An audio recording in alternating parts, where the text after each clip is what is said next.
Good evening, my dear students. How are you, all of you? I hope you are quite well. You are quite well, so I am quite well. You are feeling well, so I am feeling well. यकीनन बच्चों, इसके पहले आपको present indefinite tense का passive voice बताया गया था, तो आई होप आपका present indefinite tense passive voice बिल्कुल क्लियर हो गया होगा। आज present indefinite tense passive voice समाप्त हो गया है, तो आज प्रैक्टिस की बारी है। क्यों? क्योंकि जब कोई टॉपिक पढ़े तो उसकी प्रैक्टिस बहुत ही अनिवार्य है। यदि आप प्रैक्टिस कर लेते हैं तो और अधिक मैच्योर हो जाएंगे। तो क्या आप प्रैक्टिस के लिए तैयार हैं? क्या मेरे सारे students, I mean bold students, present indefinite tense के पैसिव वॉइस बनाने के लिए तैयार हैं? क्या आज प्रैक्टिस के लिए तैयार हैं? वेरी गुड, बिल्कुल रेडी हैं आप? Very good, please attention everyone. आज बारी है प्रेजेंट इंडेफिनिट टेंस के पैसिव वॉइस की प्रैक्टिस करने की। किसकी? प्रैक्टिस करने की बारी है। तो चलिए देखते हैं। आपने बेहतर तरीके से प्रेजेंट इंडेफिनिट देख लिया कि प्रेजेंट इंडेफिनिट टेंस के पैसिव वॉइस कैसे बनाए जाते हैं। अफर्मेटिव सेंटेंस हो, चाहे नेगेटिव सेंटेंस हो, इंट्रागेटिव सेंटेंस हो, चाहे नेगेटिव एंड इंट्रागेटिव सेंटेंस हो। ठीक है, आज जरूरत है प्रैक्टिस की। किसकी जरूरत है? प्रैक्टिस की। क्यों प्रैक्टिस की जरूरत है? क्योंकि यूपी बोर्ड 2025 को ध्यान में रखते हुए अभी से तैयारी आपको बेहतर तरीके से करना है। तो are you ready? Are you excited? You are excited, so I am excited. You are ready, so I am ready to teach you. Thank you so much all of you. Once again please attention everyone. Present indefinite tense passive voice देखिए, practice set 1 क्या देखना है? Present indefinite tense की practice set देखना है कि इनके passive voice कैसे बनाए जाएंगे। ठीक है, बिल्कुल आपको बिल्कुल क्लियर करते हुए चलते हैं, कोई डाउट नहीं, कोई डाउट नहीं, बेहतर तरीके से। चलिए देखिए, पहला सेंटेंस है, please attention everyone. She learns her lesson again. अब इसका क्या कहा गया? पैसिव वॉइस बनाना है। इधर चाहे एक्टिव वॉइस डाल लीजिएगा और इधर पैसिव वॉइस डाल लीजिएगा। ठीक है, एक्टिव वॉइस से पैसिव वॉइस बनाना है। ठीक है, तो सी लर्न्स हर लेसन अगेन, पैसिव वॉइस बनाना है। तो पैसिव वॉइस बनाने से पहले आपको देखना है कि ये वाक्य किस टेंस का है। तो सी लर्न्स हर लेसन अगेन, अरे भैया हमने जान लिया कि प्रेजेंट इंडेफिनिट टेंस का अफर्मेटिव सेंटेंस है। पैसिव वॉइस बनाना है, तो पैसिव वॉइस बनाते समय अफर्मेटिव में सबसे पहले क्या लिखते हैं? ऑब्जेक्ट। ऑब्जेक्ट क्या है? हर लेसन। क्या है ऑब्जेक्ट? हर लेसन। तो ऑब्जेक्ट हमने लिख लिया हर लेसन। अब प्रेजेंट इंडेफिनिट टेंस की पैसिव वॉइस हेल्पिंग वर्ब याद है ना आपको? याद है ना? क्या होती है? इज एम आर होती है। क्या होती है अंजलि? Is am are. तो देखिए हर लेसन एक वचन ऑब्जेक्ट है, तो क्या लगाएंगे? Helping verb is.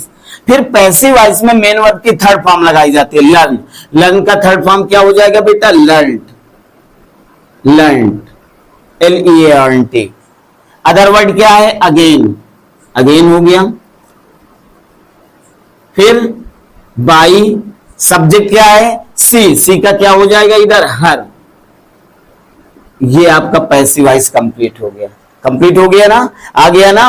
Very good. दूसरा सेंटेंस देखिए, Monika buys 2 books from the market. अरे भैया किस टेंस का है? तो पैसिव वॉइस बनाने से पहले यही देखते हैं कि ये वाक्य किस टेंस का है। तो हमने जान लिया प्रेजेंट इंडेफिनिट है, अफर्मेटिव सेंटेंस है। तो प्रेजेंट इंडेफिनिट टेंस की पैसिव वॉइस हेल्पिंग वर्ब याद रखिए कि इज एम आर होती है। क्या होती है? Is am are. चलिए पैसिव वॉइस बनाते हैं। तो ऑब्जेक्ट देखेंगे, मेन वर्ब के बाद ऑब्जेक्ट क्या है? क्या लिखेंगे सबसे पहले? क्या लिखेंगे संजना बेटा? बताइएगा क्या लिखेंगे? ऑब्जेक्ट। ऑब्जेक्ट क्या है? 2 बुक्स। Very good. क्या लिखेंगे? 2 बुक्स। 2 बुक्स। अब हेल्पिंग वर्ब क्या लगाएंगे? अंजना बताएंगी क्या लगाएंगे हेल्पिंग वर्ब? ऑब्जेक्ट बहुवचन है तो हेल्पिंग वर्ब क्या लगाएंगे? वेरी गुड, आर लगाएंगे। क्या लगाएंगे? आर। अब इसके बाद हेल्पिंग वर्ब लिखने के बाद क्या लिखते हैं? मेन वर्ब की थर्ड फॉर्म। मेन वर्ब क्या है? बाइज। तो बाई का थर्ड फॉर्म क्या होता है? शिखा बताएंगे क्या होता है बाई का थर्ड फॉर्म? वेरी गुड, बाट होता है। बाई, बॉट, बॉट, बाट। ठीक है। ऑब्जेक्ट मेन वर्ब की थर्ड फॉर्म के बाद क्या लिखते हैं, अदर वर्ड। अदर वर्ड के ऑब्जेक्ट के बाद जो भी आया ये सब क्या है, अदर वर्ड है। फ्रॉम द मार्केट क्या लिखेंगे बेटा, from the market. By subject क्या है, सब्जेक्ट क्या है, मोनिका बताएंगे सब्जेक्ट क्या है, मोनिका। क्या है सब्जेक्ट, मोनिका। फुल स्टॉप बन गया। 2 books are bought from the market by Monika. Clear हुआ, क्लियर हो गया ना। चलिए तीसरा सेंटेंस देखिए, प्लीज अटेंशन एवरीवन, ध्यान दीजिएगा।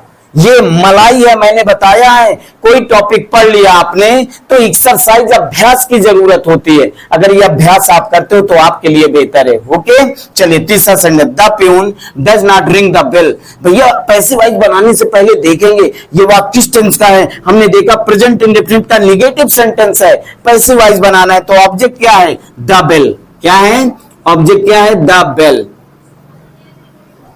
अब देखिए द बेल एक वचन है या बहुवचन है, एक वचन है ना, तो हेल्पिंग वर्ब क्या लगाओगे, इज नॉट। क्या लगाओगे, इज नॉट। फिर मेन वर्ब की थर्ड फॉर्म रिंग, रिंग का थर्ड फॉर्म क्या हो जाएगा बेटा, रंग। शाबाश, क्या हो जाएगा, रंग। अदर वर्ड और कुछ नहीं। फिर क्या लगाएंगे, बाई। और फिर देखिए सब्जेक्ट क्या है, द प्यून। क्या है बेटा, द प्यून। ये आपका पैसिव वॉइस कंप्लीट हो गया। ओके चौथा सेंटेंस देखिए, please attention everyone. Does the farmer plough his field today, question mark. अरे भैया इतना तो जान गए, ये इंट्रोगेटिव सेंटेंस है। किस टेंस का है, प्रेजेंट इंडेफिनिट टेंस का है। देखा हमने कहां शुरू हुआ, सहायक क्रिया डू या डज से, तो डज से शुरू हो रहा, तो पैसिव वॉइस बनाते समय हम भी इज एम आर से शुरू करेंगे। इज एम आर लगाने के लिए ऑब्जेक्ट देखते हैं, ऑब्जेक्ट क्या है, हिज फील्ड, एक वचन, तो हेल्पिंग वर्ब क्या लगेगी, इज।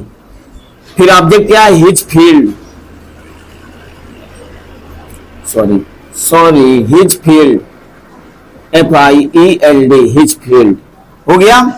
फिर इसके बाद क्या लिखेंगे, मेन वर्ब की थर्ड फॉर्म। प्लॉ का थर्ड फॉर्म क्या होता है, प्लॉड। जोतना होता है ना, PLOUGHED, प्लॉड। अदर वर्ड क्या है, टूडे, टूडे। बाई सब्जेक्ट क्या है, द फार्मर। क्या है बेटा, the farmer.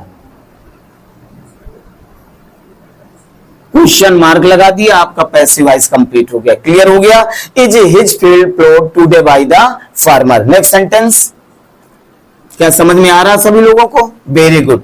Who beats him now. अब देखा भैया क्वेश्चन मार्क इंट्रोगेटिव सेंटेंस है, किस टेंस का है, प्रेजेंट इंडेफिनिट है। क्या आया है, क्वेश्चन वर्ड हु, तो कोई भी क्वेश्चन वर्ड आए वैसे ही लिखते हैं, लेकिन हु आ जाए तो बताया गया है हु को बाई होम में बदलते हैं। किस में बदलते हैं, बाई होम में। किस में बदलते हैं बेटा, बाई होम में बदलते हैं, बाई होम। फिर ऑब्जेक्ट हमने देखा क्या है, हिम, तो सहायक क्रिया क्या लगाओगे, इज। हिम का क्या हो जाएगा, इधर ही हो जाएगा ही। फिर मेन वर्ब की थर्ड फॉर्म, बीट का थर्ड फॉर्म बेटा क्या होगा, beaten, beat beat beaten. Other word क्या है, नाउ। क्वेश्चन मार्क लगा दिया, आपका सेंटेंस कंप्लीट हो गया। इसका पैसिव वॉइस क्रिएट हुआ, by whom is he beaten now. Clear हुआ। चलिए नेक्स्ट सेंटेंस, छठा number, do we not learn our lesson today. भैया क्वेश्चन मार्क इंट्रोगेटिव हुआ, किस टेंस का है, प्रेजेंट इंडेफिनिट का है। कहां शुरू हुआ, सहायक क्रिया, तो हम भी पैसिव वॉइस सहायक क्रिया, प्रेजेंट इंडेफिनिट की पैसिव वॉइस हेल्पिंग वर्ब क्या होती है, इज एम आर। तो इज एम आर लगाने के लिए ऑब्जेक्ट देखेंगे अवर लेशन। क्या है, अवर लेशन, तो हेल्पिंग वर्ब क्या लगाएंगे, आर, बहुवचन है, अवर लेशन, अवर लेशन। नॉट, देखिए नॉट भी लगा है, नेगेटिव एंड इंटरगेटिव है, नॉट।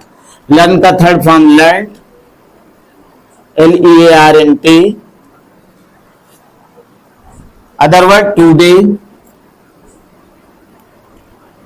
बाई। सब्जेक्ट क्या है, वी, वी का क्या हो जाएगा, अस। क्वेश्चन मार्क लगा दिया, सेंटेंस कंप्लीट हो गया। अर्थात क्या तैयार हुआ, are our lesson not learn today by us. Clear हुआ। सातवां नंबर, नेक्स्ट नंबर देखिए, seventh, why does he make a mistake now. Question mark interrogative हुआ, वो इंटरोगेटिव किस टेंस का है? प्रेजेंट इंडेफिनिट का है। कहां शुरू हुआ? Question word. तो पैसिव वॉइस बनाते समय क्वेश्चन वर्ड लिखते हैं। क्वेश्चन वर्ड क्या है? भाई। हु तो नहीं है, भाई है, तो भाई लिख लेंगे। क्या लिख लेंगे? भाई लिख लेंगे, भाई। फिर इसके बाद ऑब्जेक्ट देखेंगे, अ मिस्टेक, एक वचन, तो हेल्पिंग वर्ब क्या लगेगी? इज। ऑब्जेक्ट क्या है? A mistake. क्या है बेटा? अ मिस्टेक, अ मिस्टेक है। फिर मेन वर्ब की थर्ड फॉर्म क्या है? मेड। मेक का third form made. Other word देखते हैं, अदर वर्ड कुछ है? नाउ। बाई। सब्जेक्ट क्या है? देखिए ही का क्या हो जाएगा? हिम। क्वेश्चन मार्क लगा दिए, sentence complete. Why is a mistake made now by him. क्या क्लियर हुआ? नेक्स्ट नंबर देखिए, the hunter kills a lion in the forest. भैया प्रेजेंट इंडेफिनिट या अफर्मेटिव सेंटेंस है, पैसिव वॉइस बनाना है। पैसिव वॉइस बनाना है ना, तो देखेंगे पैसिव वॉइस बनाते समय सबसे पहले अफर्मेटिव क्या लिखते हैं? ऑब्जेक्ट। ऑब्जेक्ट क्या है? A lion. अब देखिए अ लायन एक वचन है या बहुवचन है? सिंगुलर सब्जेक्ट है या प्लूरल, यानी सिंगुलर ऑब्जेक्ट या प्लूरल? तो सिंगुलर है तो क्या लगाएंगे? एक वचन है तो इज लगा दिया, इज। अब इसके बाद क्या लिखेंगे? मेन वर्ब की थर्ड फॉर्म। क्या लिखेंगे? मेन वर्ब की थर्ड फॉर्म। किल है तो किल का थर्ड फॉर्म बेटा क्या होता है? किल्ड। किल्ड हो गया। अब अदर वर्ड क्या? इन द फॉरेस्ट। ऑब्जेक्ट के बाद जो भी दिया हो सब अदर वर्ड में जाता है। In the forest, in the forest, by the hunter, the hunter, full stop. A lion is killed in the forest by the farmer. Clear हुआ? नेक्स्ट नंबर देखिए, प्लीज अटेंशन एवरीवन। मजा आ रहा ना? बिल्कुल मजा आएगा, सबको मजा आएगा। नेक्स्ट सेंटेंस है, the gardener does not water the plants again. ठीक है, पैसिव वॉइस बनाना है, प्रेजेंट इंडेफिनिट है, निगेटिव सेंटेंस है। चलिए पैसिव वॉइस बनाते हैं। ऑब्जेक्ट क्या है? द प्लांट्स, क्योंकि निगेटिव में पैसिव वॉइस बनाते समय ऑब्जेक्ट लिखते हैं द प्लांट्स। बहुवचन है तो आर नॉट, निगेटिव सेंटेंस है तो आर नॉट। मेन वर्ब की थर्ड फॉर्म वाटर, वाटर का थर्ड फॉर्म क्या हो जाएगा? वाटर्ड। क्या हो जाएगा बेटा? वाटर्ड। फिर अदर वर्ड क्या है? अगेन। बाई। सब्जेक्ट क्या है? The gardener, the gardener. Full stop लगा दी, आपका सेंटेंस कंप्लीट हुआ। क्या बना? The plants are not watered again by the gardener. Last 10 number क्या है? देखिए, who teach you English today. तो इसका पैसिव वॉइस ऊपर बनाए दे रहा हूं। ठीक है, तो देखिए प्रेजेंट इंडेफिनिट का वाक्य है, क्वेश्चन वर्ड से शुरू हुआ है, तो हु अगर आ जाए तो हु को किस में बदलते हैं बेटा? बाई हुम में बदलते हैं। किस में बदलते हैं? बाई हुम। और ऑब्जेक्ट क्या है? यू। देखिए इसमें दो ऑब्जेक्ट है, यू भी है और इंग्लिश भी है। यू ले रहे हो तो हेल्पिंग वर्ब क्या लगाओगे? आर। ऑब्जेक्ट क्या है? यू। फिर मेन वर्ब की थर्ड फॉर्म, टीच का थर्ड फॉर्म बेटा क्या हो जाएगा? Taught, TAUGHT, taught English, English today. Question mark लगा दिया, ये आपका सेंटेंस कंप्लीट हो गया। ठीक है, अगर इंग्लिश भी ऑब्जेक्ट लोगे तो by whom is English, by whom is English taught to you today. Clear हुआ? क्लियर हुआ? आई होप सभी लोगों को समझ में आ गया होगा। बेहतर तरीके से इसका अभ्यास करिए, प्रैक्टिस करिए और 2025 को ध्यान में रखते हुए बेहतर तरीके से तैयारी करिए। Thank you so much, thank you so much all of you. Always go ahead. Thank you so much.